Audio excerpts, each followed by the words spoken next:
Welcome back, everyone. We hope you had a wonderful lunch. We're delighted to continue today's program with Dr. Jean Wright, Chief Executive Officer of the COPD Foundation. Dr. Wright brings decades of experience as a physician leader, innovator, and advocate for improving respiratory health and advancing patient-centered research. Her passion for prevention and early intervention have been a driving force in reshaping how we think about chronic lung disease. Today, she'll be speaking on the topic of COPD beginning in childhood, exploring the early life factors that influence lifelong respiratory health and the importance of identifying risk long before symptoms appear. Please join me in welcoming Dr. Jean Wright. Hi, I'm Dr. Jean Wright, the CEO of the COPD Foundation, and I'm excited to talk to you today about an idea that might break some preconceived ideas, some myths, some stigmas that you've held in the past. You know, we once thought that chronic lung disease was a disease of older men, white men, smokers. In fact, if I asked you to think, just think for a second, close your eyes and think of somebody that personifies COPD for you. That person's face might look a lot like this gentleman on this screen. A little weathered, a little wrinkly, cigarette, thin, not always, but this might be the persona that comes to mind. My goal in the next few minutes is to take that myth and bust it and replace it instead with this picture. Precious baby, future bright, looking forward to it, but perhaps a future that's filled with chronic lung diseases like COPD. So this talk's entitled Chronic Lung Disease Starts in Childhood, or even COPD starts in childhood. So we're going to go through a series of articles in the literature.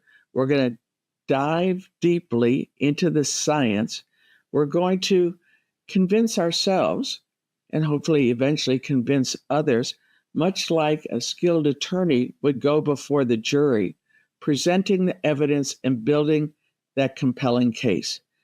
I know from me, as I've become aware of this over the last few years, and you're going to see some of this science, with all due respect to the investigators, is not rocket science, nor is it novel science or new science, but it's science that's been around that, frankly, most of us, myself included, have ignored or at least put on the back burner, because from early age on, as either medical students, PA students, respiratory therapists, whatever your branch of medicine is, COPD, chronic lung disease, and smoking were woven together to the point that we often referred to COPD as the smoker's disease. Not long ago, Dr. David Menino, our Chief Medical Officer at the COPD Foundation, and I were talking. And as many of you know, Dr. Menino has been in this field for a long, long time and really influenced the development of the scientific literature. Dave has an unusual career in that besides being a clinical physician, he also did what I call a tour of duty at the CDC, the Centers for Disease Control and Prevention in Atlanta. And Dave, in his unique, playful but piercing way, would ask the leadership at the CDC, where is our program on COPD? Where is our focus? Where's our energy? Where's our time? Where's our dollars on COPD? To which he was told, we don't need that. We have a smoking cessation program down the hall. See, even the Centers for Disease Control was so convinced that it was a smoking disease that once you put in smoking cessation or public awareness about the risk of smoking, you could dust off your hands, kind of straighten your collar, and feel like your job was done.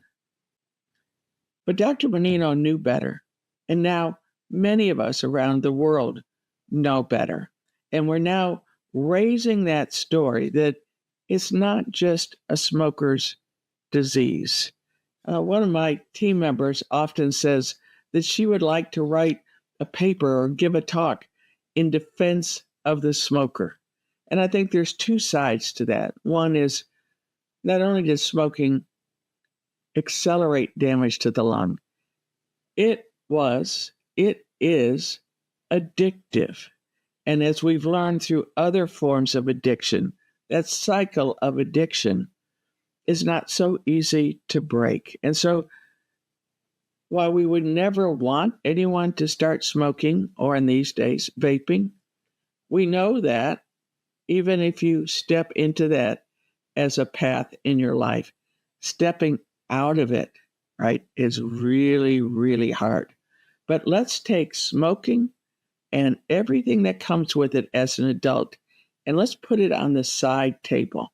And let's look at childhood, and let's see what happens. But first, a little bit of history.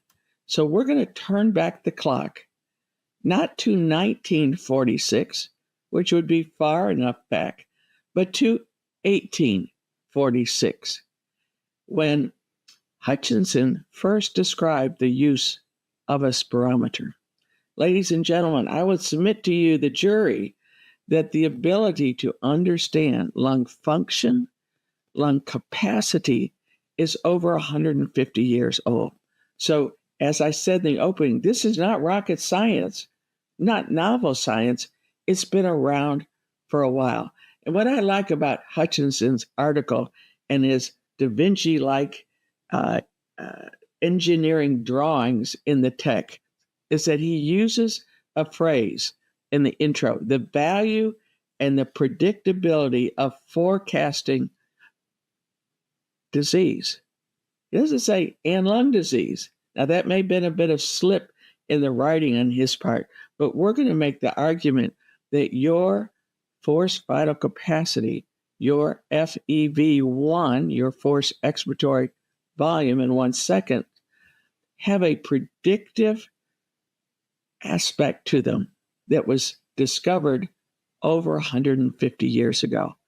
Our job is to bring something that was so clear and compelling in 1846 to the future so that it can become part of our knowledge and integrated in how we see care. I know at this point you might be rolling your eyes and going, I know Gene's older, but I didn't think we'd go back quite that far. So we won't stay in the 1846. But when you look at a metric, a machine, a device, a marker that has been reliable, repeatable, sustainable over time, there's nothing better than spirometry.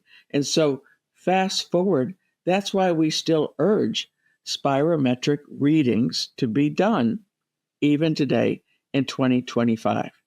So let me draw your attention to an article from 2019, and you're going to hear the name Alvar Augusti and colleagues a lot in this talk. And Alvar and his team published in the European Journal of Internal Medicine in 2019 this paper, and to me, most importantly, this drawing. This drawing in the center shows that there is a time in life where we are building capacity, we are building function, and then over time, we're going to hit the peak or the plateau, and then as gravity, age, cycles around the sun pull on us, that curve will begin to decline. Slowly in some, maybe 30 cc's a year in loss of lung volume. Faster for others, perhaps 60 cc's a year for some.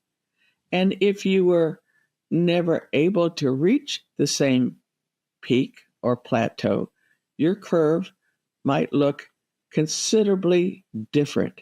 In fact, as in every group, there's always the super achievers. So there's some, I personally think they're probably NBA players or unusually tall people that stand out not only in the basketball court and the crowd. And so their peak, their plateau, and their decline looks considerably different than those of us that have a lower center of gravity. So Dr. Augusti goes on to say in his paper, although we acknowledge that research gaps still exist. We still don't know everything in this field. We propose that spirometry be accessed, be performed during childhood, adolescence, early and late adulthood. And it can be done so in a way that's reproducible, non-invasive, safe, and affordable, making it a global health marker to identify individuals in the general population at risk, respiratory and non-respiratory, non-communicable diseases. So in this context, spirometry may act as the caged canary. Interesting analogy to embed in the body of a really scientific paper, and we'll see why. But spirometry may be the caged canary that miners used to carry into coal mines to alert them of dangerous accumulation of gases, thus providing an early warning mechanism and thereby saving lives. There is so much packed into this paragraph. This is a repeatable test. It's reliable. It's global. It works all over the world. You don't have to adjust. We thought for a time that you might need to adjust for races, and that race-based spirometry has now been placed aside. But it can be a marker of warning. Here's what the future looks like. So when I read Alvar's comment, that little phrase, and I love a good word picture and a good metaphor, caused me to do a little digging. And so, in fact, here are the coal miners headed off into a mine, and here, as part of their armamentarium, is a little yellow canary in a little cage, right? Because this little bird is their early warning detector of carbon monoxide. And so carbon monoxide, which is odorless, clear, is a killer. And the workers wanted to know, had they accidentally unleashed a toxic gas that they would not know was in the air until it was too late to get out of the mine. And the little bird, having a faster metabolic rate, would show symptoms of that so much sooner. So if the coal miners, and anybody for that matter, that far under the ground, knew the importance of an early marker, an early screening device, why have we in the lung health field taken so long to get around to using a marker that might show warning, call it a lighthouse, there's rocks ahead, call it a depth plumbing device, call it the canary in the coal mine, call it what you will, but we have needed and we have had just such a device, but we haven't deployed it in that manner. So let me simplify Alvar's elegant drawing. And some of you know I'm from Detroit. We're a very plain group of Midwesterners, and we speak very plainly. So here's my Detroit version of his elegant slide. We start here at the intersection of X and Y, and we put age and years across the bottom, and up the scale, we put either FVC, the total vital capacity of the lung. In fact, just this summer, I had the opportunity to meet with Alvar, and he said, I love that phrase that is vital. It's the meaning, it's the thing that gives you life. What a great phrase. And it was stuck on there over 100 years ago. It could have had a really geeky name, like we name genes and cytokines these days. But instead, vital capacity is your vital capacity. All right, I'm going into preaching right now. Or you could use another metric like FEV1, maybe even peak flow. But whatever metric you use, all of us will have a curve where as we grow during years 0 to 20, we are building that capacity. And at some point, probably in adolescence, Maybe some peak early, maybe some in their 20s, maybe some 25, but somewhere in this age group, our lungs reach their maximum capacity.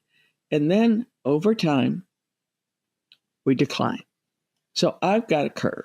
You've got a curve. All God's children got a curve. And we have our own curve. When we talk about personalized metrics, what if I knew what my curve looked like? Oh, I shouldn't have said that. I'm jumping ahead. So let's go back. Let's build on this. So let's look at this article. Forced expiratory volume in 1 second is not just a lung function, but it's a marker of premature death from all causes. Wow. This is from Young and Hopkins out of Australia, 2008. And they say reduced FEV1 identifies not only undiagnosed COPD, which many of us have a passion of finding the missing millions, uncovering those that are still yet to be diagnosed, but has a comparative utility to that of serum cholesterol. Wow, there's another great word picture, another powerful analogy. So it's comparable to cholesterol in assessing cardiovascular risk, and it defines, in his study, those smokers of greatest risk of lung cancer. As such, reduced FEV1 should be considered a marker that identifies smokers at the greatest need of medical attention. So you know what that means? It means besides using FEV1 as a marker of how well your lung is doing, it becomes a life marker of your lifespan, of what you're at risk for. So I go to my doctor's office and they weigh me, they measure me, they take my blood pressure. Nobody measures my forced expiratory volume or my forced vital capacity. Because see, they've already biased me. Now maybe it's to the good, but they go, you're not a smoker. Click, right? And they move on instead of saying, oh, even though you're not, that number, like cholesterol, like hemoglobin A1C, like all those other important markers, will tell us something about your life going forward. Young goes on to say, accordingly, the lungs function as the body's most important sampler and filter of the environment, and FEV1 becomes a barometer of the body's response to systemic inflammation from chronic air pollution exposure, and in particular, smoking. So I was at a conference recently, Clean Air, North Carolina, and I learned in North Carolina, there are 300 devices around our state that are measuring air quality. Now, these are outdoor air quality devices, and if you live at this intersection, you might know what the air quality is there. If you live in Raleigh, you might know what it is there. Well, you know what? Jean Wright is her own measure of air pollution, of the environment, of all those things that are going in my lungs and going on around me. So when I say I have my own curve, I do, right? And this climbing the curve, we'll talk a little bit about that in a second, and sliding down the curve, all become personalized to me and what I'm exposed to. So I am my own sampler and filter. And if I knew my FEV1, which I do now, okay, but if I knew my FEV1, I would be thinking about my own health and lifespan differently. So this article from Bowman, Marat, and Lang out of Copenhagen from the Copenhagen City Heart Study in 2012 showed that it is a combination of the level that you reach, the peak, and the decline. And now what I want you to begin to see is it's not just one investigator in one part of the world, although there's a similar group of names that you're going to see popping up in this literature because they are now beginning to feed off of each other and to build a coalition, particularly in Europe, of people who really understand this idea and are making it practical. So this one is a combined effect of lung function level and the decline in FEV1. In New England Journal of Medicine in 2015, 3 longitudinal studies were reviewed: Framingham, Copenhagen, and Lovelace. And they looked at patients under the age of 40. And again, the maximum FEV1 that you reach, this is going to be important now, the top of the slide, and the rate of decline, right? Was the payload in the study. And in fact, the authors say the main new finding of this study is that lung function value reached in early adulthood seems to be important with respect to the diagnosis of COPD later in life. Our data suggests that approximately half the persons who later reported with airflow obstruction had a problem going up the slide, and another half had an accelerated trip down the slide. So it's both and. Doing a Journal of Medicine doesn't get any better than that, or maybe it does, but that's really a tip-top journal that's calling out for younger people. Again, we often don't diagnose people with COPD until after 40. We don't even begin to measure them because screening or routine measurement of lung function has never been a part, at least of American medicine. I think it's becoming a more regular part of European medicine, but there are some practices now where when you go, in fact, I go to an internist, my college-age daughter goes to an internist. The first time we subscribed with this new physician, we had spirometry the first time.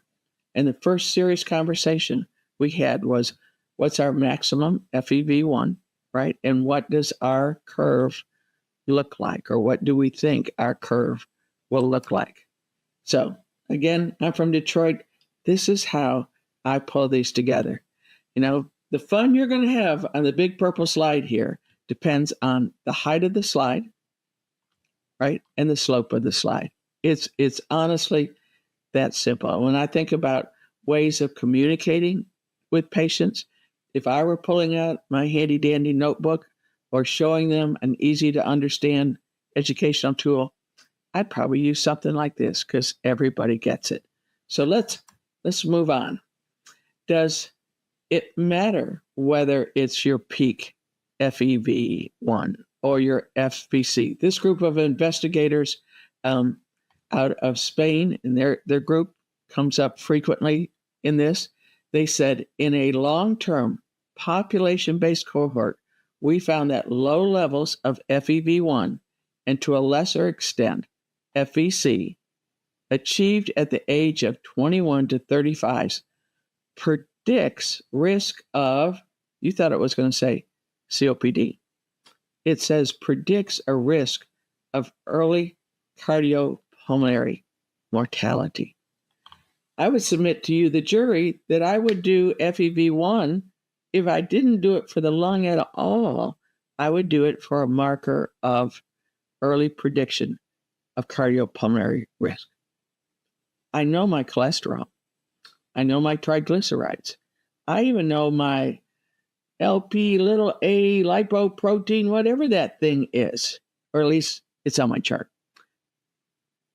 But if I don't know my FEV1, I'm missing a really useful, repeatable marker of life overall. In an elegant study, investigators look to see, is it your background, like the advantages or disadvantages? And later we're going to cover how the social determinants of health factor into this. But if you have the unlucky draw of the social determinants of health not working in your favor, and you were a smoker, your rate of decline is faster than others, which makes sense, right? It makes sense. So I like to say longevity correlates with longevity. I wish I had made up the word longevity, and my hat's off to the folks in the lung cancer field who use that phrase quite a bit. So I'm going to shamelessly steal from them.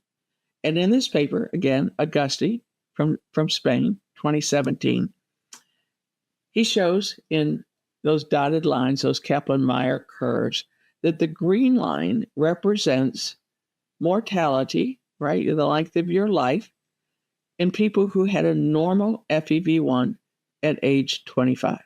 So I have a couple of college students living at my house. They're my children. And they're both the same age. And one has a normal FEV1 at age 20.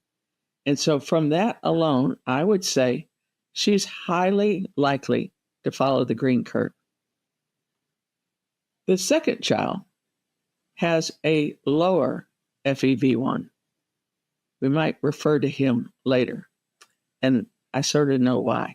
But he has a lower FEV1 in his college age, which again, separate from the likelihood of getting COPD or any other chronic lung disease, is going to make a difference in his longevity. Or if unmitigated, if not understood, if not put into his awareness, like probably not a good idea to be standing in a place toasting marshmallows over a fire pit in the backyard.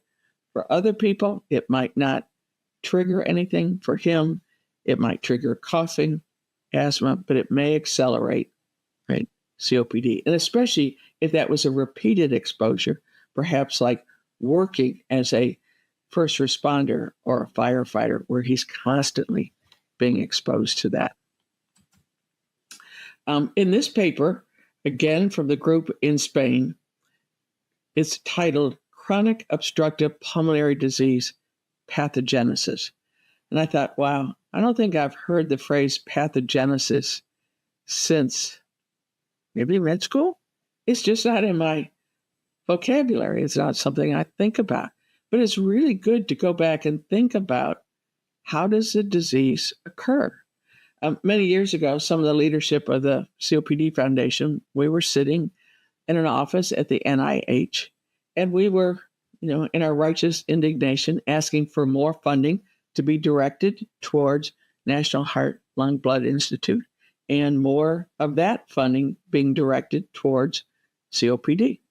If it's by any scale, either the third leading cause of death worldwide or the fifth leading cause in the U.S., particularly of non-communicable diseases, you would think it would have a higher priority in funding. And yet, despite the high morbidity and mortality, it was like 173 in priority of funding. As we had that discussion, one of the leaders of the NIH said, Gene, I even wish we could explain to you, how does this disease actually occur? What causes this? We understand HIV on a very molecular level. We understand heart disease and the kind of plaques that break off from the plaques that don't break off. We miss some of that fundamental knowledge about chronic lung disease. Wow. I was shocked. I was disappointed. And I realized we have work to be done. And I think papers like this that came out in 2020 are so important because they cause us to go back to that second year pathology class in med school, or your pathology training as a physician associate or as a nurse practitioner or a respiratory therapist.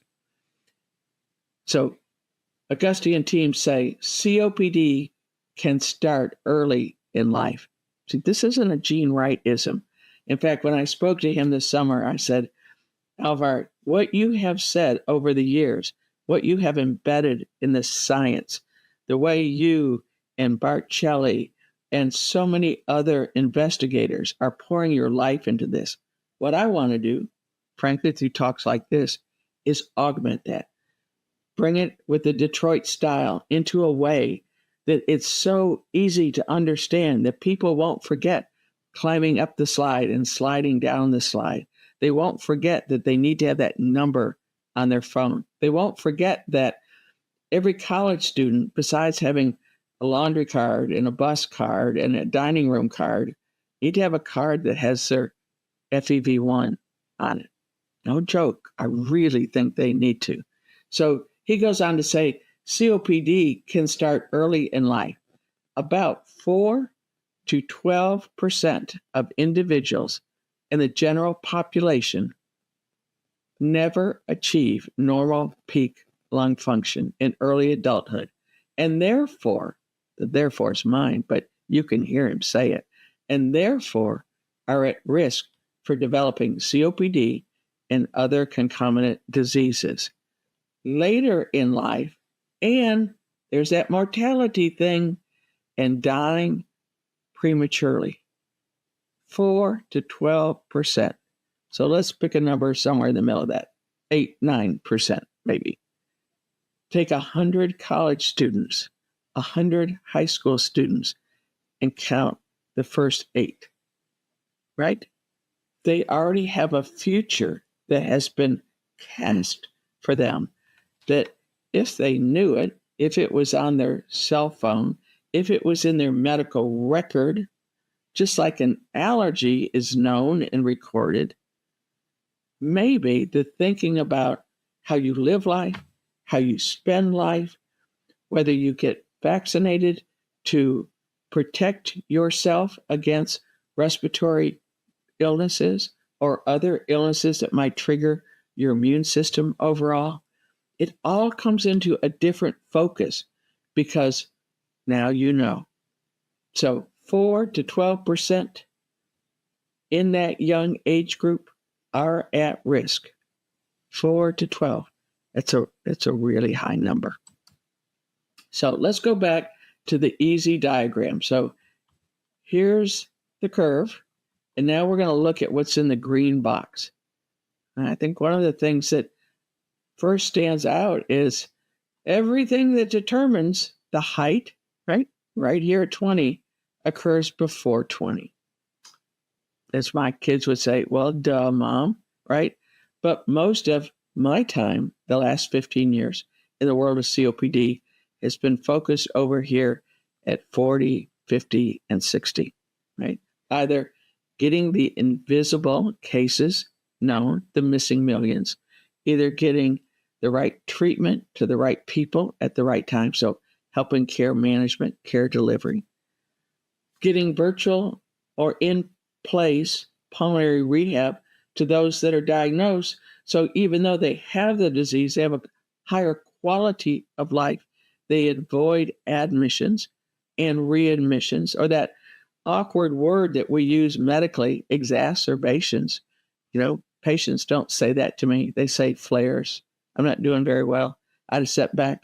I went back to the hospital again, right? They have a high 30-day readmission rate. We were focusing here on the slope instead of turning our attention to what happens in the green box. So the second half of the talk is what does happen in the green box, and how much of that is impactable? Is it so entrenched that it is what it is? Or are there some factors that through public policy, advocacy, civil engineering, clean, intentional city design, monitoring, we might alter that rise to the peak and perhaps even help it? I know I sound like, a rose-colored glasses kind of person, the cup is half full kind of person. And indeed, I am. Because Lord knows I would not have stayed in the field of COPD for as long as I would not have stayed in the field of COPD as long as I have, were there not hope. And there is hope. There's hope not only in the second part of the slide with all the new therapies and interventions, but I'm going to put before you, the jury, that there is hope in the green box as well. Let's see how convincing I can be. So in this study, by Jordan and McAvoy. They look at the trajectories of lung function in infants and children, and they set a course for lifelong lung health. 2020 study, so fairly recent. Gene is no longer quoting literature from the 1840s. So this is a mere 5 years ago. And what I like about this study is it's in pediatrics, right? And I think those of us in COPD have often been internal medicine specialists, adult pulmonologists, people in the world of geriatrics, people that focus on aging. And I say, pediatricians, come to the table. It's time to have a talk. And I think what has happened is we've had two groups, the pediatricians and the adult-focused providers, and we've stayed in separate camps. I know that because I started my career as a pediatrician. And I never thought about COPD. I never thought about what might happen to that preemie that I was caring for, except I did think they're at higher risk of RSV. I think their bronchopulmonary dysplasia, either caused by their damaged lung from their prematurity alone, or from the mechanical ventilation that we provided, or from the lack of surfactant, or a myriad of things that happens in the world of neonatology, I knew that would impact them. My analogy back then, and I often use sports and football way too much, is in American football, right? We've got the yardage, we've got 100 yards. And in fact, my hands go farther than the screen. So let me bring it in. We have 100 yards. But when you have BPD, when you were a premature baby, you lose lung volume. Even if we weren't measuring all that, there's just not as many of the alveoli, and the bronchi are damaged in their structure. And so, again, it only makes sense that the ability to get to the peak of the slide is going to be altered. But as a pediatrician, when somebody turns 18 or 21, we usually say goodbye, right? And then I practiced in Atlanta for a long, long time. And the children's hospital was on one side of the street, and the adult-focused hospitals were on the other side of the street. And we used to kid, hey, it's time for you to cross the street. And we meant it literally. And the care went from our side of the street to their side of the street. It was most startling in the world of CF, as gratefully kids were getting better and better care, and they were living into their 20s, into their 30s, into the 40s. And then when they crossed the street, there was now a group of providers who had to learn a new skill, and that was the management of cystic fibrosis. But I digress for a second, and it won't be the only time. So let's look at the graph that Jordan puts up here. And instead of just focusing on the peak of the slide, he and his team help us understand the blue line is a child with a full-term birth who gets to that peak as other people get to the peak and can expectantly have perhaps a normal decline, a normal ride on the slide. Compare that to the premature infant who is not going to reach that peak. So remember when I told you about my two kids? Well, they're not twins because they're adopted. They do function a lot as twins, and they actually function a lot as my own personal randomized controlled trial at home, because I have one with a normal FEV1 and one with a limited one. And why is that? Because he was premature. And he was in an area of low socioeconomic status where the social determinants of health were a big factor. He was in a rural environment, a dusty environment. He had childhood asthma. He had repeated infections. And so now at college, while their SAT scores might look the same, while their college t-shirts might look the same, while maybe their interest in snowboarding might look the same, their FEV1s, their FVCs look radically, radically different. And so you can imagine when mom gets the call of I'm coughing or I seem to have a flare in my asthma, I know, right, who I really need to focus on. And that's what Jordan and McCoy did for this. They showed us in 2020 how this path of prematurity begins to set that course.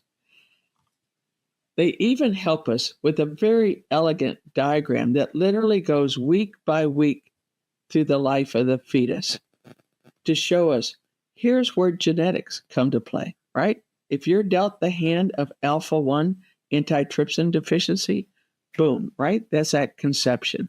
If there's some epigenetics that are influencing your mother during that time. In fact, as I dig deeply into this field, I love the stories that are in these articles. The story like the canary in the coal mine, right? The story that says a young man who smokes in high school and quits and later becomes a father. His child is at higher risk for having a lower FEV1 at the peak and a higher incidence of COPD. Wow, that's powerful. And who would have figured that one out, right? We can sort of draw the line between mother and baby. We could draw the line, I guess, between mother and father and baby because of genetics. But father alone? Wow. That's something that makes us step back and go, it's not just genetics, it's epigenetics. It's what's happening during the pregnancy to eventually lead to either a full-term baby that's going to achieve its full lung potential or a child that's going to be thwarted right from birth. No choice on that child's part as to whether they're going to sign up to be in that 8 or 9% that are at risk for chronic lung disease. And I think this is where probably I do raise a little righteous indignation when I hear people say, I have COPD and I never smoked.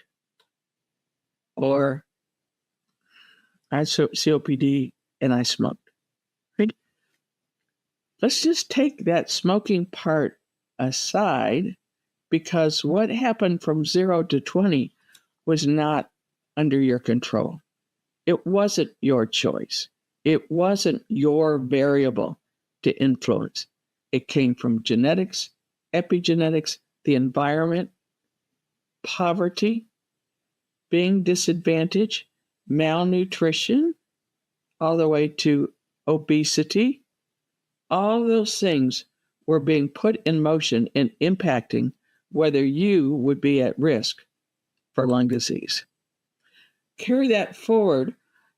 Peter Lang out of Denmark and colleagues in 2021 put out this very nice review about what happens in childhood and adolescence. So I talked to you about the preemie and the pre-delivery phase, whether you're a 38-weeker or 40-weeker, right? The closer you are to a 40-weeker, it's always better. The closer you are to a full-term normal birth range, the better, right? Those are things that really help put you on that right trajectory. And so Dr. Lang and his colleagues make a really nice table of all the things that might impact our low FEV1 child or patient.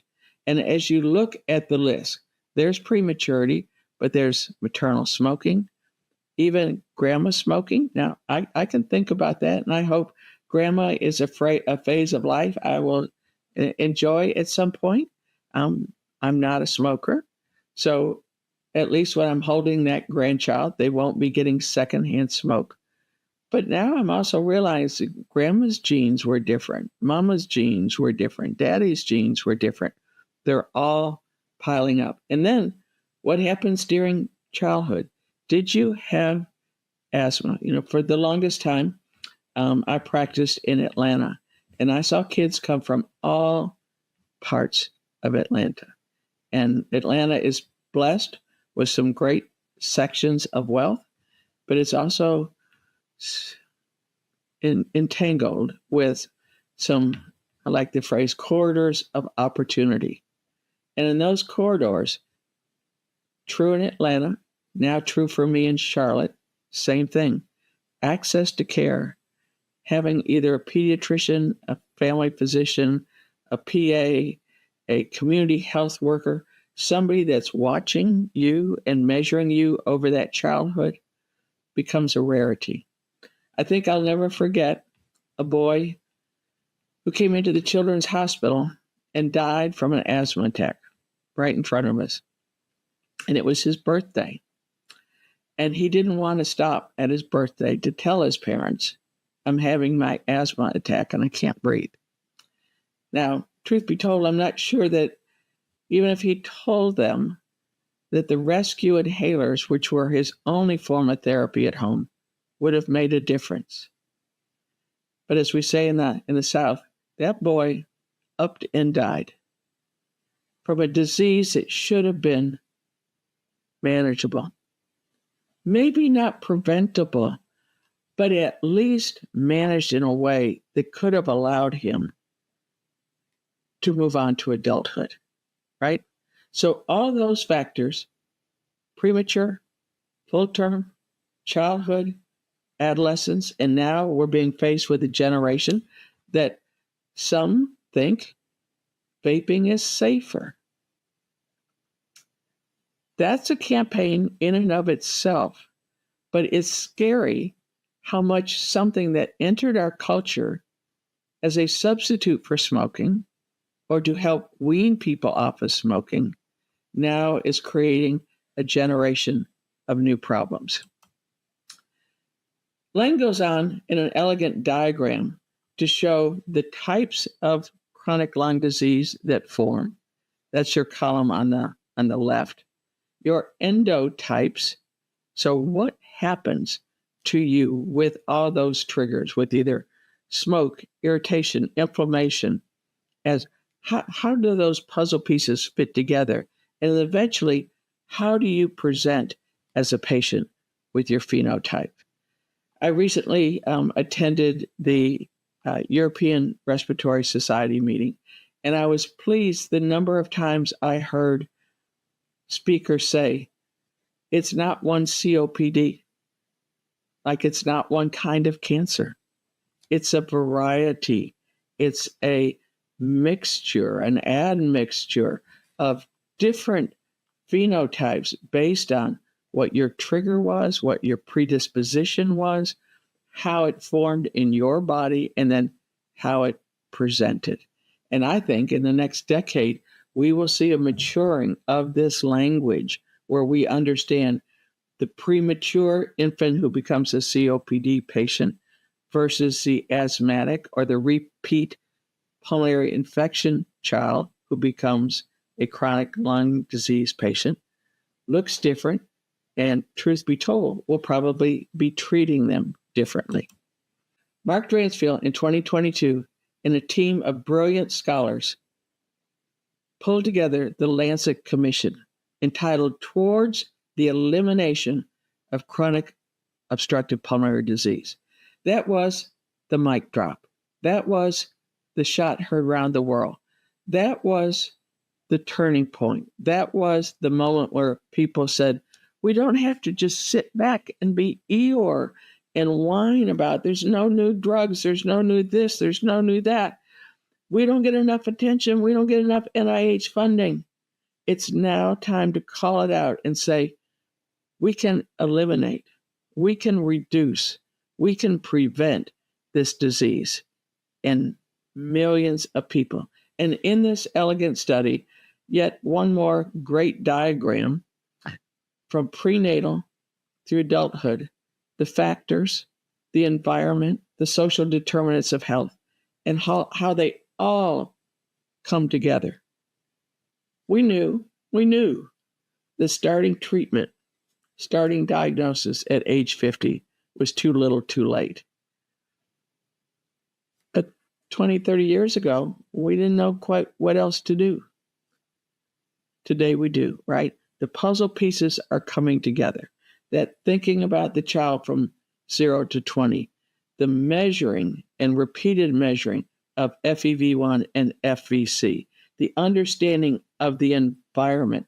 There is an intersection in LA that if you raise your windows, and you probably do because it's hot and air conditioning is expensive, the LA buses park at that intersection and their fumes come up to your apartment.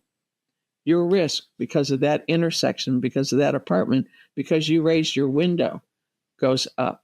We can get that precise moving forward. We can tell people living in this zip code.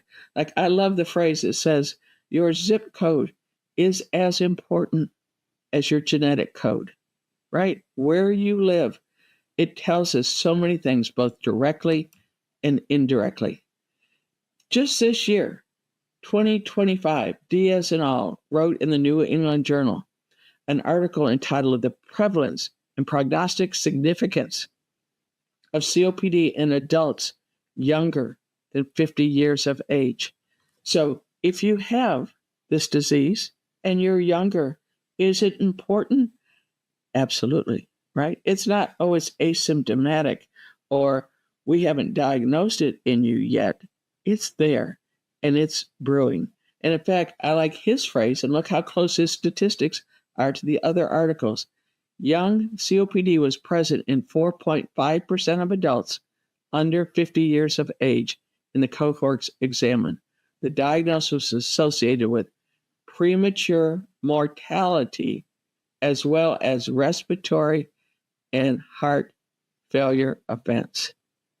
So the fact that you have a chronic lung disease brewing in you as a young person, it gets back to that story of longevity and longevity. It's going to impact you over time. This article was so important, it earned an editorial called Seize the Day, the importance of early detection of COPD. Now, let me step back for a second. I spend some portion of my time in my job lobbying in Washington and trying to get elected officials, some of whom will go back to states where they're in a district that has people that raise watermelon and that don't really understand COPD. Not because they're not smart enough to, it's not on their radar. They're not talking medicine. Some will go back to a zip code in North Carolina that has Duke and UNC and NC State and Elon, and they're going to get it, and they're going to figure it out. We need our congressmen and women, our senators from states like mine, to get it, to understand that waiting until somebody has symptoms is too late to start the FEV1, FVC measurement. Now, I'm not naive. I am hopeful, but I'm not naive. It's not going to happen overnight, but it's going to happen when we pool our voices, our energy, this literature together in a way that becomes powerful, that becomes compelling. I'm hoping I'm winning you over as a jury. I hope I'm convincing you to think differently after this talk. I'm hoping that you'll go back to your practice and say, instead of making FEV1 and FVC something we do at the annual Medicare wellness exam, which, oh, by the way, isn't even included in that, let's move it up because we owe it to our patients to see the risk of mortality overall and their risk for lung disease. I'm going to begin to draw this to a closure and cite Andrew Bush. Andrew is at Imperial College in London, is a pediatrician. Yay, right? Been thinking about this stuff for a long time.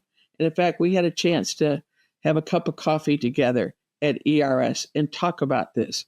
And in this article, Social Determinants of Respiratory Health from Birth, is it still a concern in the 21st century? Absolutely. In fact, he has an elegant diagram copied here of all the social determinants of health and how they factor in. Now, I must confess, like, I become a bit of a groupie. When I like somebody's writing, I track them down. So this summer, I wrote Alvar Augustine. I said, I've been following you. I've been reading your stuff. My family's going to be in Spain for a different reason. but can I come up to Barcelona and meet you and talk to you? Well, I felt the same way about Andrew Bush. I wanted to sit down and talk with him. And so finally at ERS this year, we were able, along with Dr. David Menino, to sit down and talk about this and hear it from the horse's mouth. And he went on to tell story after story after story of things that happen in childhood, why we need to get into the schools, right? We have jump rope for heart, right? What do we have in our schools for the lungs? How do we educate our schools? How do we, get that message across? So Andrew goes farther, and his words are so powerful. I just copy them and put them in here the way he writes them. The social determinants of respiratory disease are important across the developmental spectrum and across the world. Be it known that countries are not uniform and there are islands of deprivation, even in high-income settings. And in fact, in the article I just quoted, he goes through the different continents and shows the difference. He further says history taking should include the determination of poverty status with focused and sensitive questioning. Remember zip code? Where did you live? Where did you grow up? I often say in America, we love our rural America. Sometimes we don't show enough love for rural Americans. He goes on to say pediatricians must advocate for the fetus and the child to stimulate political action to address poverty, indoor and outdoor pollution, and nicotine exposure in tobacco and vapes. Access to basic and expensive medications and healthcare facilities are aspects of deprivation, powerful word, aspects of deprivation which must be addressed. The greatest burden of exposure falls on those who are already suffering deprivation. Well, let that one sink in, right? Those corridors of opportunity, right? That sets the pregnant mom, the young dad, the smoking dad, it all factors together. He says we could achieve a step change in lung health without recourse to expensive medicines with a strong political will. With understanding these roots of the adult disease in childhood, right? And understanding it from conception, antenatally, childhood, and on. He says there's 5 key factors to lung development, shown here in this little diagram, right? Maternal, child, as 5, just 5, enough that we should be able to remember or have on a tick-off sheet.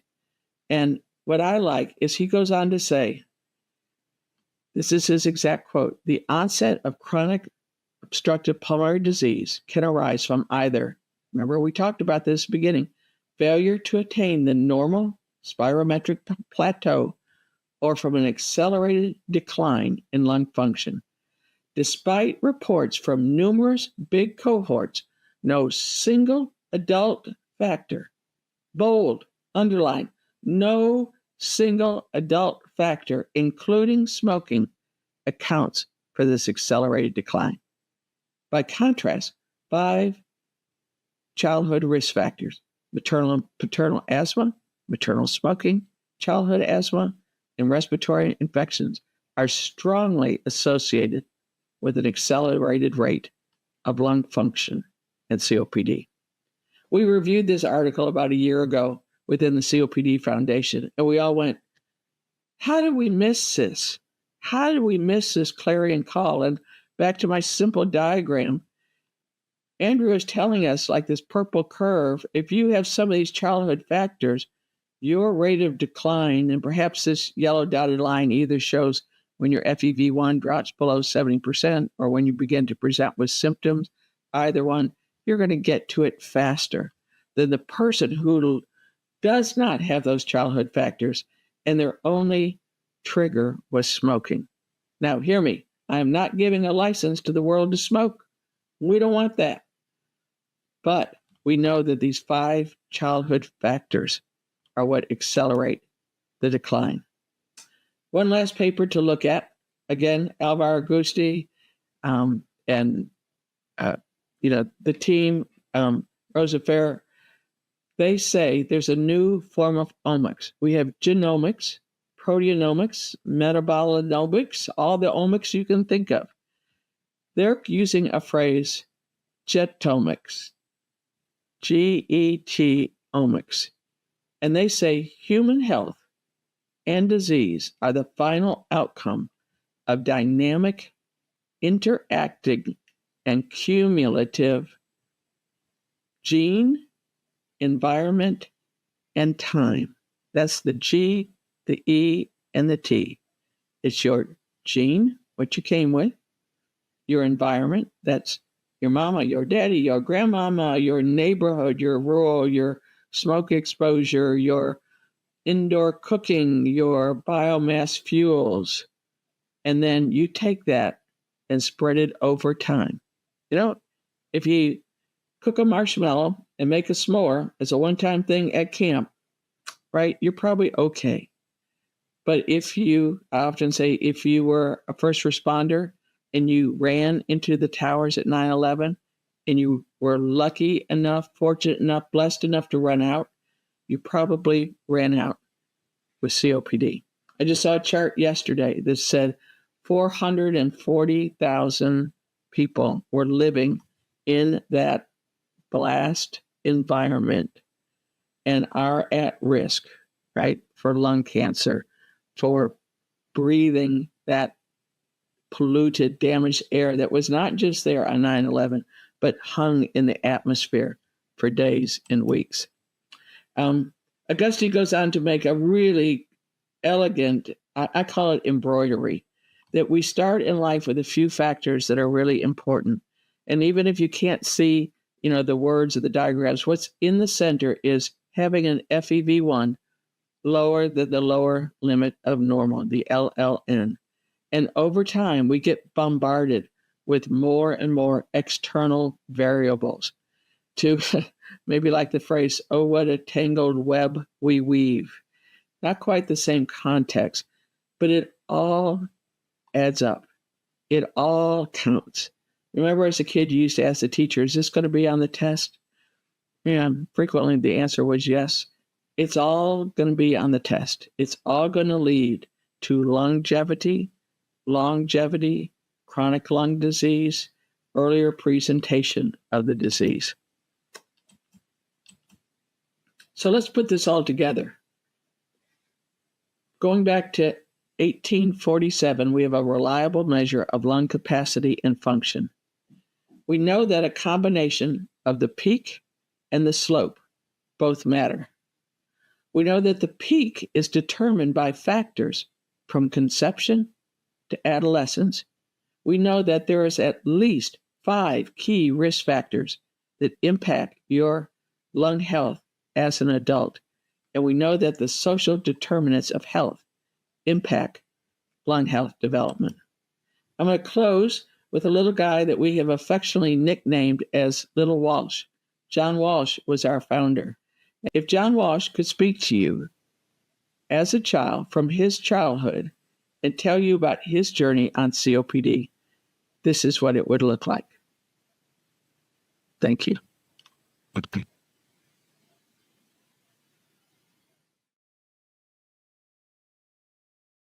Thank you so much, Dr. Wright, for that powerful and insightful presentation about COPD beginning in childhood. Your message about early life influences truly challenges us to think differently about how and when we intervene. We are grateful for your leadership and your vision, and we look forward to continuing these important conversations as we work together to improve patient outcomes for those at risk for COPD or those that are living with COPD. For our next session, it's my pleasure to introduce to you Brian Bizik, a board-certified physician associate with more than 20 years of clinical experience. Brian began his career in acute and family medicine before specializing over the past 12 years in pulmonary and allergy medicine. In addition to his clinical work, Brian has dedicated more than a decade to medical education, serving as an adjunct faculty at Idaho State University and as a national speaker for the American Academy of Physician Associates. Today, Brian will be speaking to us about alpha-1 antitrypsin deficiency and the asthma and COPD overlap, exploring diagnostic challenges, treatment considerations, and how understanding the shared mechanisms between asthma and COPD can improve patient outcomes. Please join me in welcoming Brian Bizik. Hi, welcome. Thanks for being here and taking part in the discussion today. My name is Brian Bizik, and I work as a PA in respiratory medicine at the Terry Riley Health Centers in the Boise area of Idaho. If you've never been out here, it's a beautiful place and love to have you visit. Today is a time when we get to talk about asthma COPD overlap. And this is such a great topic because everything has changed with this over the last few years. If the last time you had anybody talk about ACO, asthma COPD overlap, if it was 7 or 8 years ago, then you maybe had one kind of set of understandings. If it was 4 or 5 years ago, completely different. And now where we are today is the thought about this particular condition is changed again. And now we have good consensus between the guidelines. And the first question I'll just kind of start with is it a thing? Is it a valid diagnosis? Is it important? And we're going to get to that, but I'll tell you this, it's very important. It's no less important than it has been at any time in the last few years, even though at this time, it's not being treated as a separate entity. It's not a third diagnosis, if you will, asthma, COPD, and then asthma COPD overlap or ACO. We don't have it as a distinct entity. It's simply a patient with both conditions. But that distinction, making it not a separate entity, that doesn't change at all the validity or the importance of this topic. So we're going to dive into this, and hopefully this is very helpful and kind of sets the stage. I also am a patient with alpha-1 antitrypsin deficiency. Kind of a side note, but it does relay in, and I'll hit this in a few slides. But alpha-1 is a condition that is a genetic form of COPD. It's something that is throughout my family. My mom, aunt, and uncle all passed away of complications related to alpha-1. I have moderate disease. I'm currently not on therapy, but it certainly is one of those conditions that kind of like asthma, COPD overlap, if we're not thinking about it and we're not constantly at least considering it in a patient, we're going to miss it. And alpha-1 is one that's often missed, 6 or 7 providers or visits before somebody gets diagnosed accurately. So it is an interesting part of asthma, COPD overlap, and I'm going to touch on that in just a minute as well. First thing we're going to do is just kind of set the stage and talk about the definitions of the two conditions. Asthma, when it's by itself, and that's the only condition, we think about the way Gina describes it, and you can see that they're a heterogeneous disease characterized by chronic inflammation, airway inflammation, and respiratory symptoms like wheezing, shortness of breath, tightness, and cough. All of these are persistent. Asthma often starts in childhood, not always. It can develop, patients can develop this as adults, but it is often a lifelong disease. It's not typically due to exposure to something. This may be part of an atopic patient's life. The second part is COPD, and we think about GOLD and how GOLD defines COPD, a common preventable disease, and it's very treatable. I like the fact they added treatable right in there. And it's characterized by persistent limitation of airflow, typically progressive, chronic inflammation and response in the airway to noxious particles, usually tobacco smoke. About 70% of the time, it is due to tobacco smoke. And exacerbations and comorbidities make this a very difficult disease sometimes to treat. COPD, asthma, two very distinct entities. And a patient could have asthma and then kind of over time morph into more of a COPD patient. Maybe an asthma patient smokes tobacco and they become an asthma COPD overlap. COPD, maybe you're treating a patient with COPD and you haven't really asked about their childhood or their history of allergic disease. Or maybe you notice they have some atopic dermatitis and it makes you think, could there be something more going on? These two entities, they exist separately. Asthma COPD overlap isn't a separate entity. It's just when a patient has both conditions at the same time. But it does change everything. And that's the important point. It's not a distinct entity, but it is so important. And missing it for a patient and delaying the diagnosis can dramatically change the outcomes for patients. Now, when we think about how to describe ACO, both Gold and Gina describe it this way. We no longer refer to asthma COPD overlap as a syndrome. So it used to be asthma COPD overlap syndrome, or ACOS, but no longer is it a syndrome. We emphasize these are different disorders and have common treatable traits and features. Asthma and COPD overlap, asthma and COPD can exist in the same patient. If the concurrent diagnosis of asthma is suspected in a patient with COPD, then asthma guidelines should be used. And that's kind of the key difference. And we'll get to it in just a second. The one big point here is that patients with asthma and COPD simultaneously, their treatment options are pretty much anything. It's a very diverse option because you have both conditions, and it can change our treatment options. So again, it's not a distinct entity, but its importance has never been more significant. The epidemiology, if you will, I like this quote. According to a case definition of ACO that has been widely promulgated, the syndrome is estimated to be present in 15 to 45% of the population with some type of obstructive disease, and the prevalence increases with age. So you can see that quote there, and it emphasizes that this is not an uncommon thing. If you're treating asthma and COPD, if you see that even on a fairly regular basis, as we do in most family practice and internal medicine practices, you're seeing this quite a bit. If you're going through a couple of weeks of seeing patients and this hasn't come up, we're probably missing them. Just like alpha-1 that I referred to a minute ago, it's just one of those conditions that if it's not top of mind, we miss it, and we miss opportunities to intervene. It is more common in older adults and in smokers, which I think that makes sense. It does contribute to significantly to healthcare costs, and it's under-recognized and frequently misdiagnosed. It's just missed.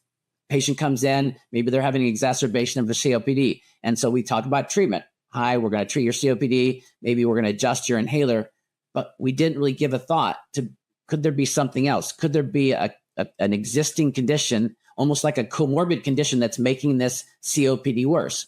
Same thing with asthma. Maybe we're not thinking that this patient could have done so much damage to their lungs that now they're really less reversible than they used to be. Maybe beta agonists aren't having the effect. It could be that this asthma patient that's always had asthma is now looking and sounding like a COPD patient. Again, it's got to be top of mind. We need to be thinking about it in order for us to diagnose it. So the pathophysiology, just a little bit, but the classic COPD patient, we think about just that typical one. Due to exposure, right, over time, typically it's tobacco, but it could be other things. It could be environmental smoke. It could be cooking fire smoke, occupational exposure. Typically, the inflammation is neutrophilic. We think that's kind of the typical way to think about COPD. All patients have type 1 and type 2 inflammation, but which one predominates? Which one is the one that drives most of the symptoms?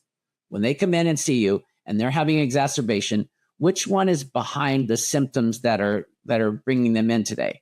The classic COPD patient, we think about neutrophilic inflammation. The onset is typically later in life, and there isn't usually a lot of atopic features. Again, this is the classic COPD patient, and they may not reverse much at all. If they have PFTs done, you may not see much of a change at all in FEV1 after they have a bronchodilator. So that's the classic COPD patient. So we kind of put that in a pile. Classic asthma patient often starts in childhood, although not always. There often can be other atopic conditions, maybe atopic dermatitis or eosinophilic esophagitis, something else that clues in to the fact that this is an atopic patient. And maybe they had the atopic march starting when they were a child with atopic dermatitis and have moved on to food allergies.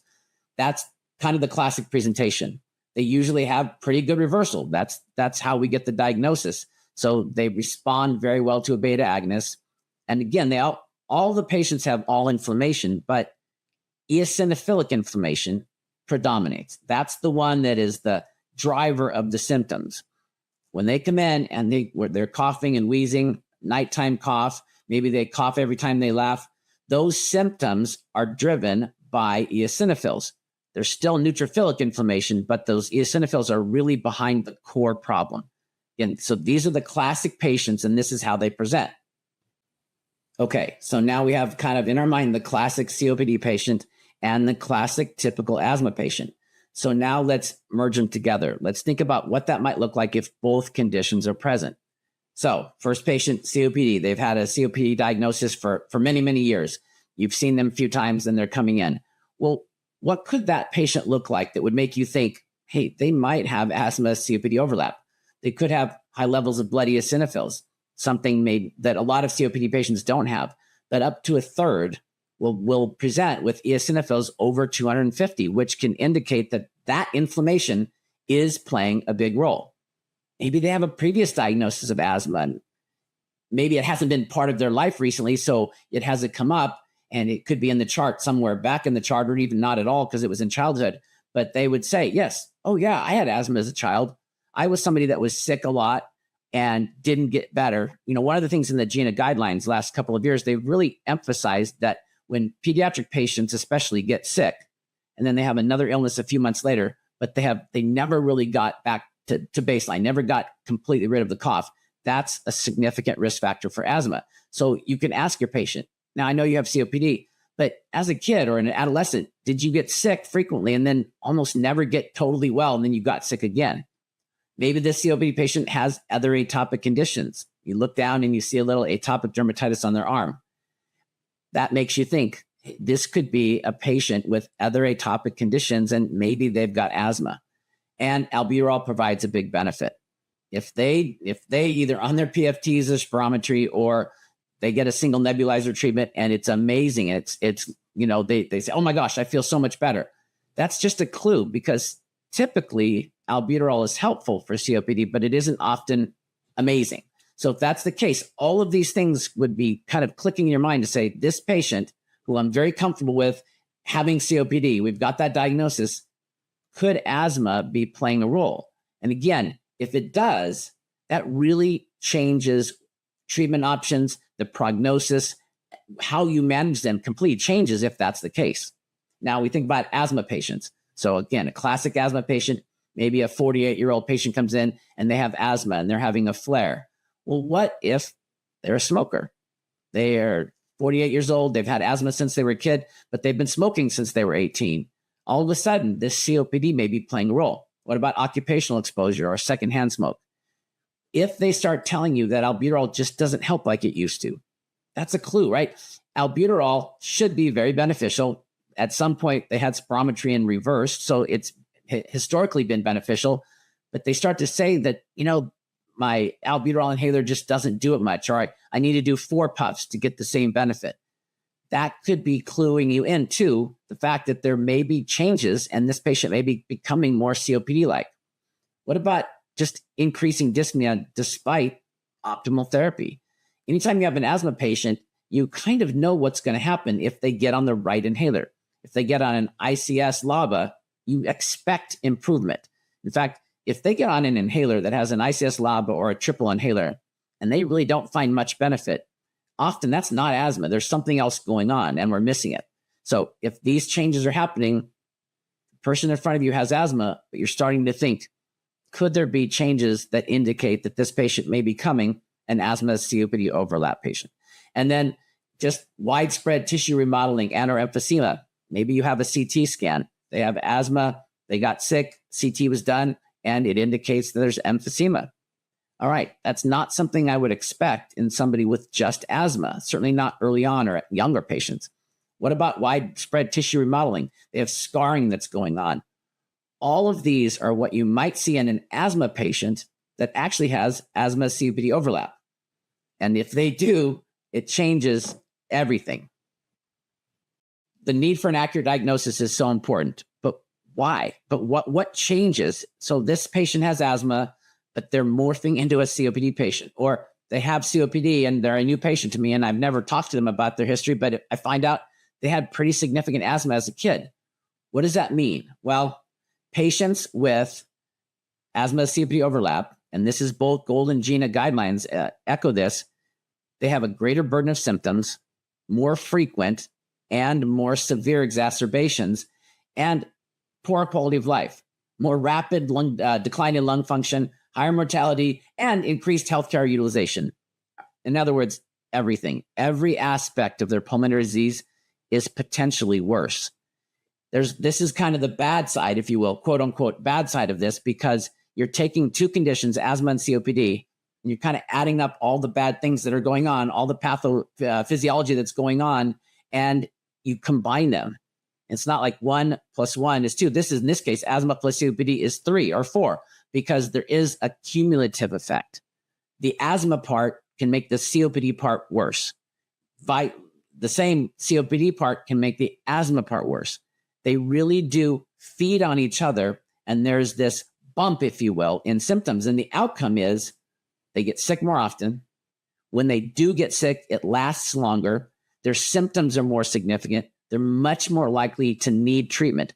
Those patients with ACO, when they get sick, they get an upper respiratory, RSV or influenza pneumonia. They get sick. They get it. They get sick, and they'll tell you that. When I get sick, I'm done. This isn't something I just walk off and keep going to work.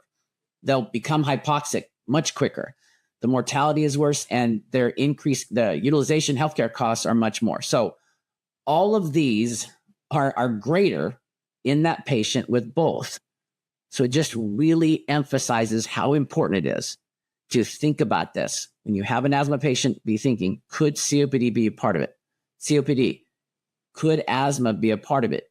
If it is, then I'm going to intervene and start changing the way I'm approaching this patient, because all of this stuff is happening. And if I don't intervene, then their prognosis is not nearly as good as it would be if they had either condition separately. Now, when it comes to the diagnosis, we're actually going to say that you have ACO. What do we do? The gold is pretty clear in this as well. Asthma, COPD overlap should be diagnosed in adults who have persistent airflow limitation and clinical features of both. All right. So they need that diagnosis, just like you would with COPD. At this point in time, we're still using this fixed ratio of 0.7. That could change, and I think it's likely to change in the next couple of years, but it is still a cutoff, and it's still an important number. When patients post-bronchodilator show this persistent limitation and they are obstructed, that's a patient that at least meets that checkbox. So now they have COPD, but they also have features of both asthma and COPD. This is a key where you key into the fact that you need to ask questions about what symptoms they have, their history. All of that will build up. And when they have both and meet the criteria for COPD, in this case, a fixed airway obstruction, they can then you're considering the diagnosis of asthma COPD overlap. In the end, ultimately, the diagnosis of asthma COPD overlap, it's going to rely on the history, spirometry or PFTs, and the assessment of biomarkers. Now, if you're in family practice or internal medicine, you may not be thinking biomarkers with these patients. But in this case, the only biomarker I'm referring to is eosinophils, which you get on most CBCs, hopefully. Hopefully you have that in the chart somewhere. Checking their eosinophil level. When those levels are high, over 250 for sure, that is a patient that you know has or likely has some eosinophilic inflammation, and it could be playing a role with this. It's got to be top of mind. It's got to be something we're thinking about. The next time you see an asthma patient that's older, one that smokes or has occupational exposure, you got to be thinking, could this patient have COPD? Could they have a fixed obstruction and the features of COPD? If a patient has COPD, do they have a history of asthma, other atopic conditions? Do they seem, if their eosinophils are high, then the asthmatic part could be playing enough of a role to bump them into this higher risk category. Okay, a little bit of a side note, a sidebar here, but I did want to mention alpha-1. Alpha-1 antitrypsin deficiency is something that is very near and dear to me. My family has it. I have two grandparents that when they married, they were second cousins, and they swear they didn't know it, but they both had a recessive gene. Their children, some of them got both recessive genes. My mom got both the Z genes, which are it's the most common deficient gene that we have. And so she was affected and passed away of alpha-1. I have one normal gene and one abnormal gene, so I have moderate disease. Alpha-1 is a deficiency. We are low. My family is low. I am low in this protectant. What that does is protects me from my own immune system. When our immune system attacks virally infected cells or bacteria, we digest those, and there's a breakdown process. Well, the good part should happen. We should do that, but then those proteases should stop. They should not continue to go and digest us, if you will. Without the protection, there's some breakdown of lung tissue with every immune event. Somebody that's very severely deficient, like my mom was, she had symptoms when she was 18. She remembers walking to get her diploma and having to stop and catch her breath. And that was unusual. And she said, I knew something was wrong then. So very symptomatic early in life. She was severely deficient and so had very little protection. I have a little bit more. When you're deficient, that level is low and there's digestion going on in your lung tissue, if you will. It's much more likely that you could develop COPD or emphysema. So it is a genetic emphysema, and lungs often look like the lungs of a smoker despite never smoking. The key with this is top of mind and testing. And that's what I want to encourage you to do. Alpha-1 is easily missed. However, the guidelines are very clear. Everyone with COPD should get tested. That's everyone. Anyone with asthma that doesn't completely reverse, any part of asthma that doesn't look right, if their medications aren't working, they don't respond, those patients, please do an alpha-1 test. And there are free kits available so that you can get testing done at no cost to your patients. It's confidential, no cost. You can test their family at no cost. It's life-changing. In my family, it changed everything because now we have family members that are being treated and doing much better. So get out there. Remember, it's a part of the patients you see. And if you do test for it, I promise you, you will find it. Okay. Now, the one big thing, this is, I think, if there is, can't really say silver lining, but if there is something like a silver lining, it's that patients with asthma COPD overlap have every therapy available to them. It's at least an option. Now, it may not be appropriate for the specific patient you're seeing, but if you think about asthma treatment options and COPD treatment options, when the two conditions come together, there is this additive negative effect. Well, the only good side is that every treatment is available to them. You need to be considering almost everything. And so with asthma patients, you may not be considering medications like nebulized therapy or newer therapies like ensifentrine. You might not be thinking that, whereas you might think some of those things for COPD. Also, we don't make smoking cessation nearly as prominent as we do with COPD. It's good data saying, like, if you have a patient with asthma, smoking cessation isn't brought up nearly as much, and talk to them about therapies. Rather, if they have COPD, though, we do. So with asthma and you're considering ACO, it just opens up the door. For patients with COPD, you may not be considering a biologic, although now we do have 2 biologics approved for patients with COPD and elevated eosinophils. So we do have some options. So it's getting more top of mind, but we may not have been thinking about it. What about working with an allergist? Somebody has COPD, we may not be thinking that. Whereas with asthma, we might.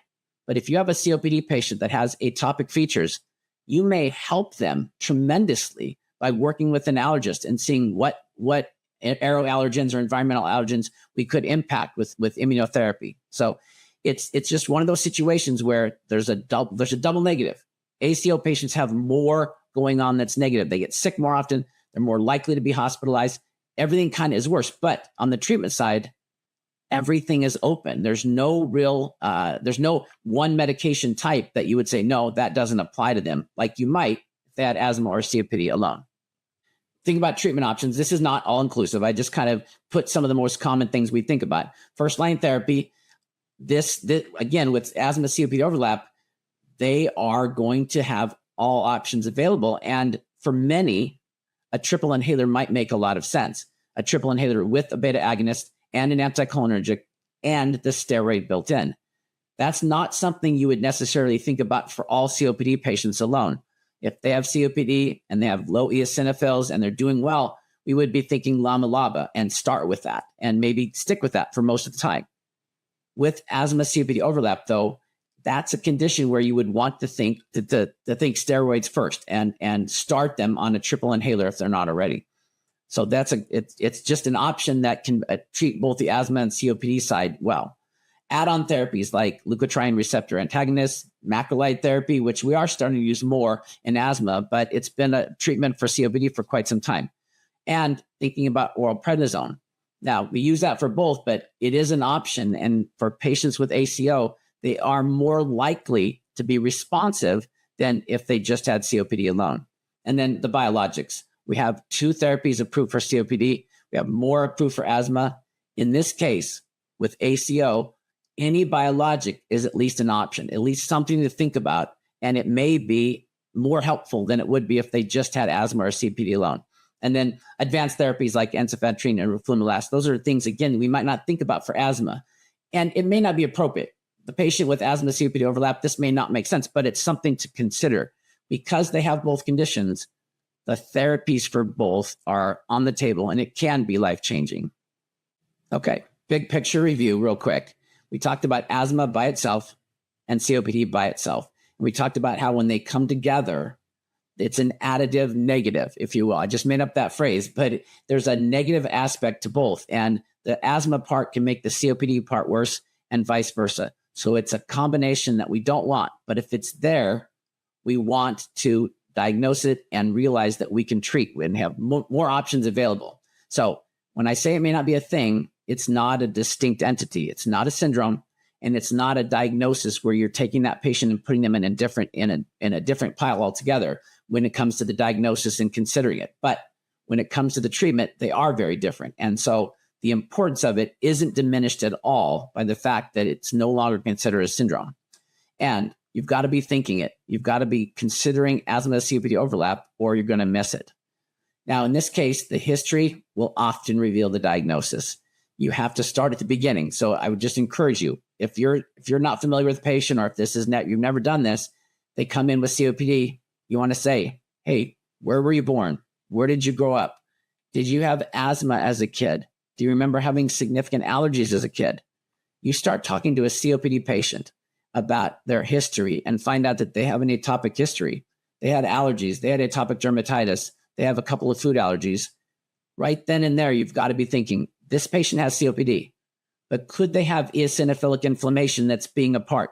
Could they also have enough characteristics of asthma that an ACO diagnosis is indicated? So go back and get as much history as you can and see how they're doing. For the asthma patient, your tobacco use, other forms of inhaled smoke, or anything like occupational exposure, take a step back and get their history. Find out what they've been doing. I just had a patient that said he's always said he's never smoked. And then he said, but I smoked marijuana every day for 25 years. And that never even came up. And he's an asthma patient. And I just had been probing. So you've got to probe and ask those asthma patients, what's your exposure history? Are you feeling like your medications aren't working like as well as they have in the past? Does albuterol not provide the benefit it did? Does it feel like your asthma is the same every day? Because there's usually a high variability. All these things make you think that there could be remodeling going on. There could be changes going on structurally to the lungs that now they have this fixed obstruction. And if you get spirometry, you see they don't change much. They are 0.7 or below, and the albuterol is not making much of a change. And they have a fixed, in this case, if you will, obstruction. And if that's the case, they are losing lung faster. They're sicker more often. When they get it, they are more likely to have severe outcomes. And the decline is greater than it would be if they didn't have ACO. And in this case, all of their respiratory options are available. And with these patients, again, all respiratory therapies are at least on the table. They may not be appropriate for any one particular patient, but think about the options for COPD. Think about the options for asthma, nebulized therapy, biologic therapy, using prednisone judiciously, hopefully, using macrolides. All of these things are options for the patient with ACO. And again, you may not have been thinking that, but if you take a step back and think, they have COPD, but I've just learned that they have a lot of features of asthma and a lot of atopic comorbidities. They've got things going on that I can treat and go after. And maybe I'll work with an allergist. Maybe I'll see if there's trigger avoidance that makes a difference. I hadn't considered montelukast. Maybe I'll consider that in the appropriate patient. Anytime you have a patient with ACO, the treatment options are not limited from the beginning, and it gives you more opportunity to change the progress and preserve lung function for these patients.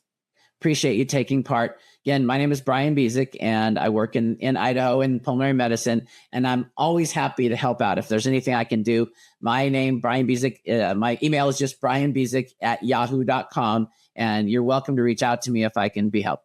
Thank you. Thank you so much, Brian, for an excellent and practical presentation on asthma and COPD overlap.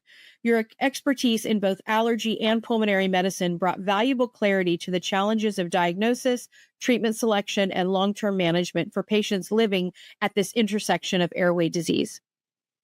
Please join me in welcoming our last speaker of the day, Andrew Escobar, the Vice President of Business Development for National PFT. Andrew has been instrumental in advancing the use of spirometry and lung function testing in clinical settings across the country, helping providers to integrate accurate, accessible testing into everyday patient care. Today, he'll be speaking to us on bringing spirometry to the point of care and sharing practical strategies and innovations that can empower you as clinicians to improve early detection, diagnosis, and management of chronic lung disease. Welcome, Andrew. Good morning or good afternoon, wherever you may be. My name is Andrew Escobar. I am the son of a respiratory therapist, an asthmatic, and the Vice President of Business Development for National PFT. I'd like to thank the COPD Foundation for asking me to speak today about the importance of spirometry in primary care. I'd like to start with a simple question, one asked by Dr. Gene Wright, the CEO of the COPD Foundation. How long do you think the gap is between the first serious symptoms of COPD and the moment it's actually diagnosed? Take a second and think about your own patients. I encourage you to write this number down. Please don't overthink it. Just write the number that feels correct to you. Because by the end of this talk, I think that number will stick with you. And now, why does this matter? Because what we're really talking about today is the power of early identification through measurement. Because we cannot manage what we do not measure. And right now, millions of Americans with asthma, COPD, and other lung diseases are undiagnosed, overdiagnosed, and being managed without ever having confirmatory lung function measurements. That's where spirometry comes in. It's how we detect airflow limitation to classify if it is an obstructive or restrictive disease. So please hold on to that number you wrote down. We'll come back to it soon. And when you hear the answer, I think you'll understand why early testing changes everything. As I previously stated, millions of Americans with COPD or other lung diseases are being managed without ever having their lung function measured. That's a problem. Because early identification via diagnostic testing, not simply a questionnaire or from symptoms, is where we make the biggest difference. The earlier we identify at-risk patients like smokers, vapors, those with occupational exposures, and those with family history of alpha-1, the more time we have to slow progression, prevent flare-ups, and keep people out of the hospital. And because of that, spirometry is the foundation. It's the only way to confirm obstructive or restrictive airflow. Without it, we're simply guessing. And we guess wrong a lot. Now, let's go back to that number you wrote down. The answer is 7 to 10 years. That's right.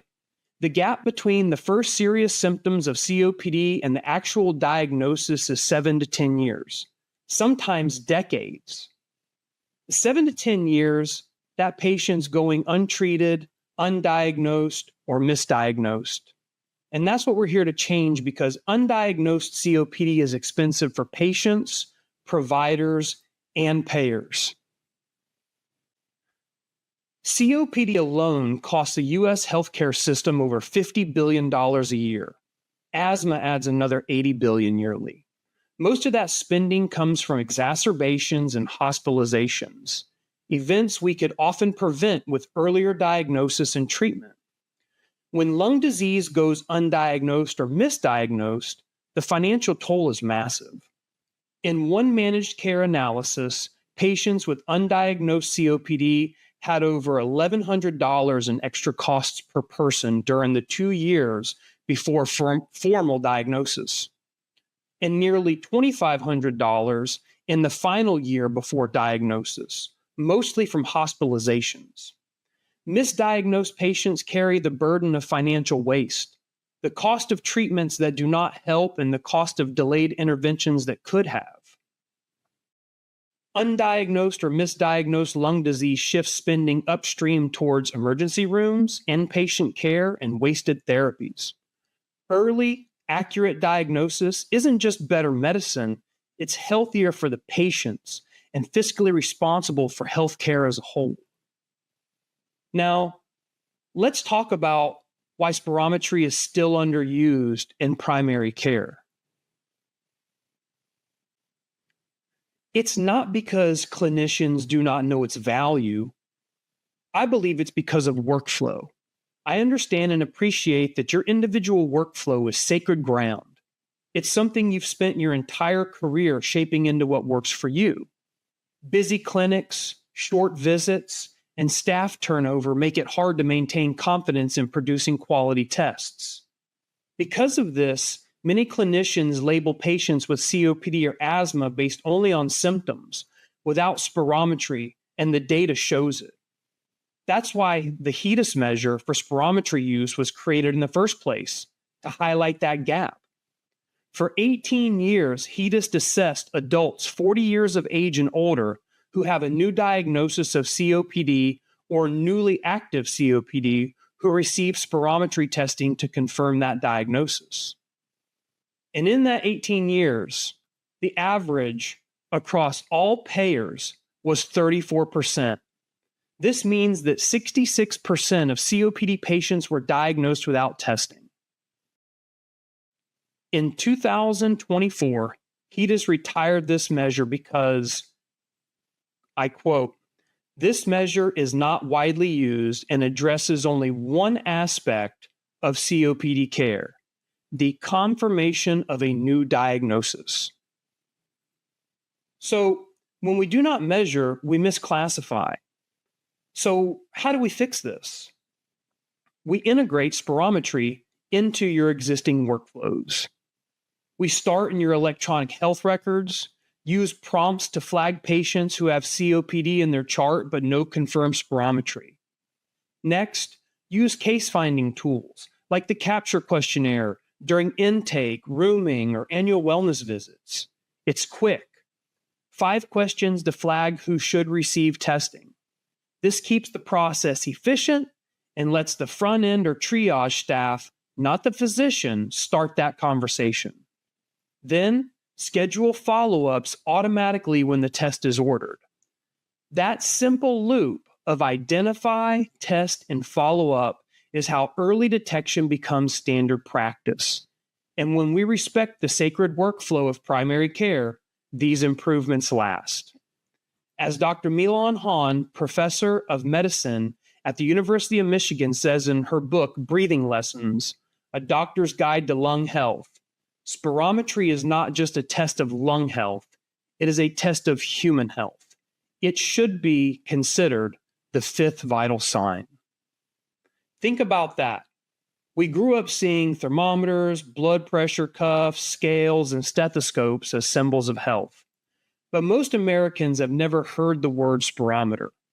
We already know that 66 out of 100 COPD patients have never seen a spirometer. And considering humans' peak lung function naturally starts to decline at 25 years old, why do we wait until Americans are in their 50s, 60s, or 70s, if ever, to perform spirometry? That is too late. By then, disease has already taken root. We should treat the spirometer as essential as a scale or a CBC, something used regularly before it's too late. Now that we have brought spirometry into the clinic, where do we go from here? We apply gold standards for COPD care. We move from guesswork to consistency. Gold is clear. You cannot diagnose COPD without post-bronchodilator spirometry. All management decisions depend on it. Following gold brings structure and reproducibility. Every patient gets the same evidence-based approach. That means less variation, fewer errors, and better outcomes. Consistency also supports benchmarking and value-based care. When practices use the same process, we can track outcomes, refine protocols, and demonstrate measurable improvement. Now let's talk about smoking cessation. One of the most powerful effects of spirometry is behavioral, not just diagnostic. When smokers actually see their numbers, when they blow into the device and watch their FEV1 come back lower than expected, it hits differently.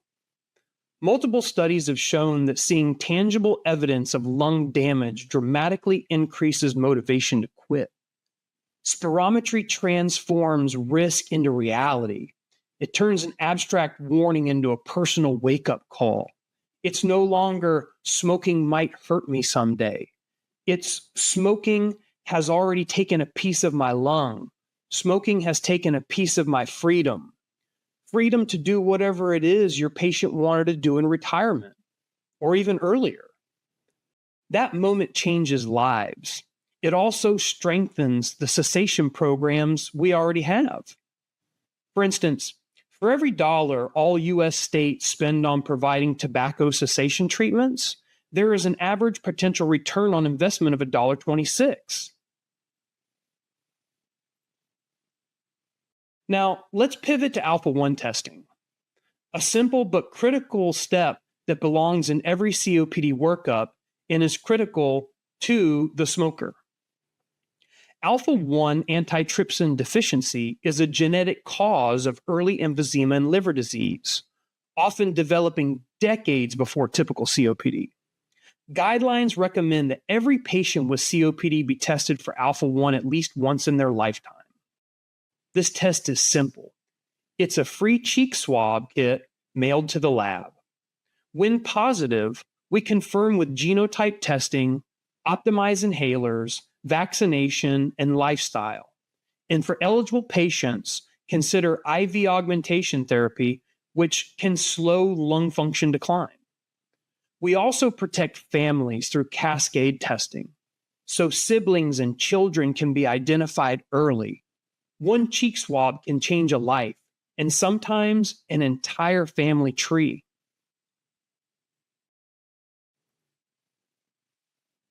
And that brings me to the business of primary care.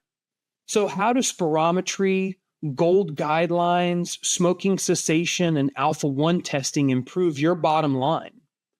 Simply put, spirometry and smoking cessation are billable services. But a comprehensive spirometry program goes beyond your normal fee-for-service billings. In Medicare Advantage, every coded chronic condition maps to an HCC, which directly increases risk scores and therefore monthly revenues. In ACOs, it's a little bit different. Accurate HCC coding doesn't bring direct payment, but it adjusts your benchmark, the expected cost of care for that year. A higher benchmark gives the ACO more room to generate shared savings when spending comes in below expectations. In both cases, accurate diagnosis makes your financial picture more honest and more sustainable. How many obstructive or restrictive patients are undiagnosed in your Medicare population? Who knows? That accuracy of diagnosis, shared savings, and the sustainability of a successful pulmonary program depends on spirometry.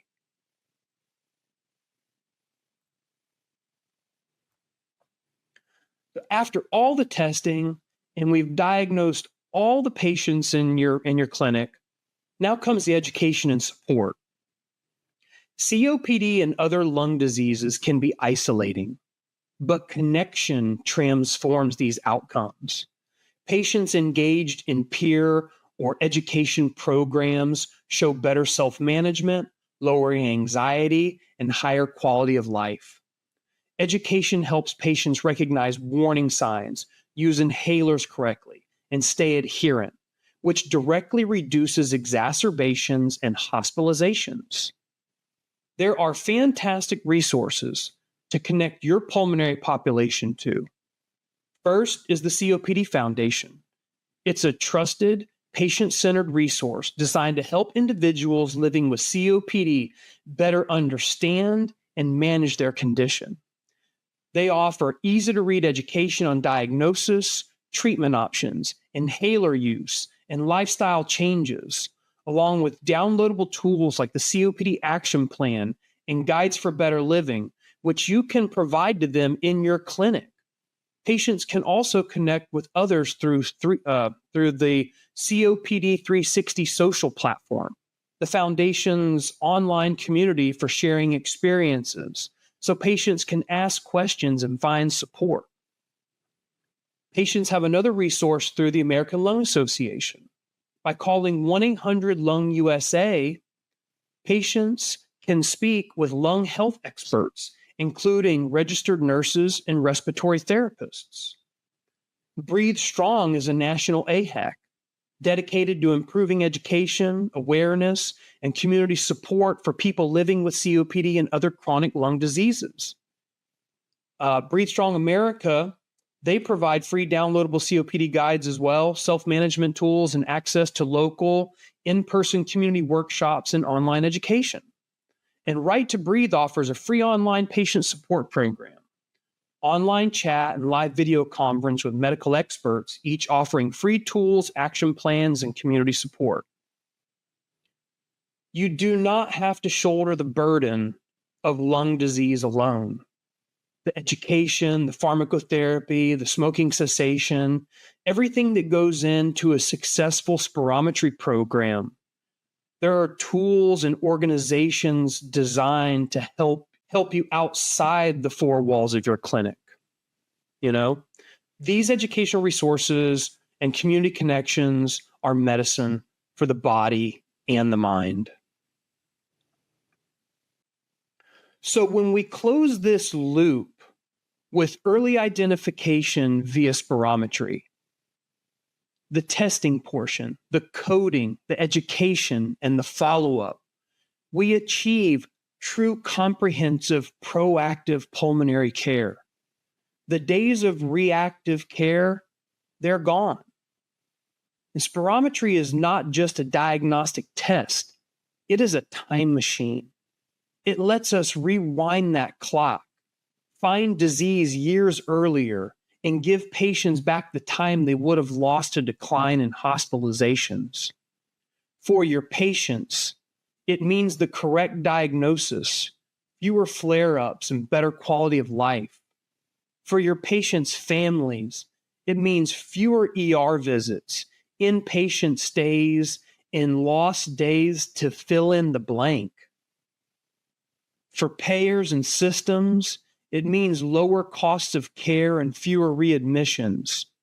And for your office, it means closing care gaps, capturing accurate risk scores, and leading the way in value-based care. So my challenge to you is this. Please make spirometry routine. Please build it into your intake and workflow. If you need to, partner with a mobile testing service. And if you'd like to go it alone and you'd like to learn some more information about the spirometers that are out there, the CPT codes that are billable, and ways to better identify the at-risk populations in your clinics, reach out. I'm available. I would love to talk to you about this. And let's give every patient with cough, wheeze, or shortness of breath the gold standard start they deserve. When we catch disease early, we don't just improve outcomes, we change futures. Thank you for your time. Have a wonderful day, and let's keep those lungs healthy. Thank you so much, Andrew, for that informative and practical presentation on bringing spirometry to the point of care. We appreciate your expertise and your commitment to expanding the reach of high-quality respiratory diagnostics. As we conclude today's sessions, I want to extend a heartfelt thank you to all of our presenters, Dr. Charlie Strange, Corinne Young, Dr. Jean Wright, Brian Bizik, and Andrew Escobar for sharing their knowledge, passion, and leadership to advance COPD and alpha-1 antitrypsin deficiency care. I want to thank all of the speakers who joined us today. Your experience and insights are greatly appreciated and will benefit all of us clinicians who joined today, as well as all of the patients that we serve. I also want to take a minute to thank Grifols for sponsoring several of our speakers. Your commitment to high quality education is greatly appreciated. Also, on behalf of the COPD Foundation, we want to thank everyone who came out and spent the day with us. Thank you for your dedication to improving the lives and experience of people living with COPD and Alpha-1. If you have any suggestions on what you'd like to see next year at our virtual summit, or have any questions about today's sessions, please send them to edteam@copdfoundation.org. Have a great rest of your day, guys.